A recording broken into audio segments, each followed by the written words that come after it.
kind of for both of you.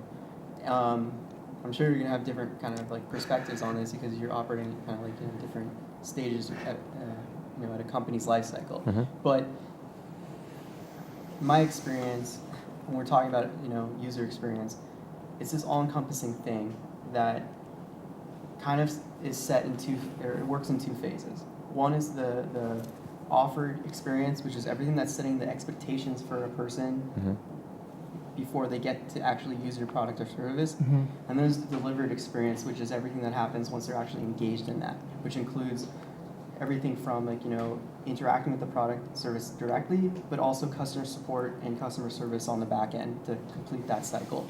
I'm really curious about how you guys kind of approach that idea of what experience is and what factors kind of play into that, and how you kind of work with the founders or your team to kind of make sure everything's aligned with the within that theory of there being two phases.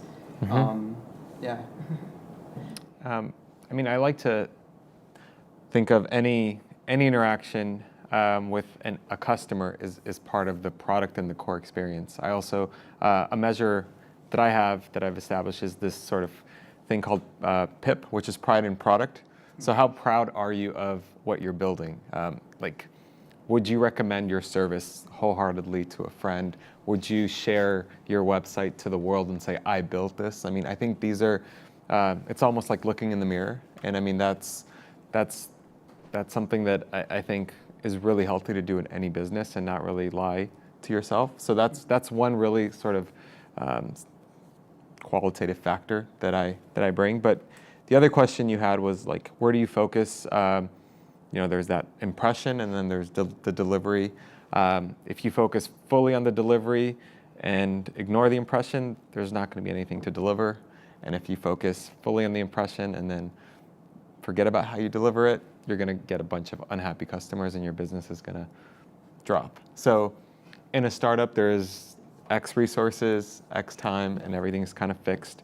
So I think that's generally is finding that balance and figuring out, do I put everything into the impression? Or how do I dial back a little bit and start focusing on delivering that promise?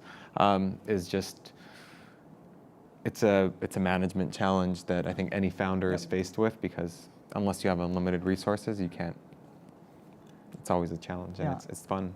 I agree, and I think that it's a very interesting concept to bring up the user, how you market the product and the user experience that you promise, and then how you actually deliver on that. And so there can be a lot of disconnect there, and I think in particular for the real estate industry, there's an added challenge because a lot of the people that we're targeting to are realtors, and they end up being a little bit older by average age if you're speaking about the broader real estate market. So we had to really emphasize that our product was very, very easy to use, and the user interface was clean and simple. And so for us to actually catch up to deliver that, we had to take our time in terms of, I remember way back when we were launching everything, we had to kind of take our time a little bit to make sure that we could meet that expectation so that we weren't expanding too rapidly and turning off a whole large chunk of the market if we were to expand too quickly before we can deliver on what we were promising to them. So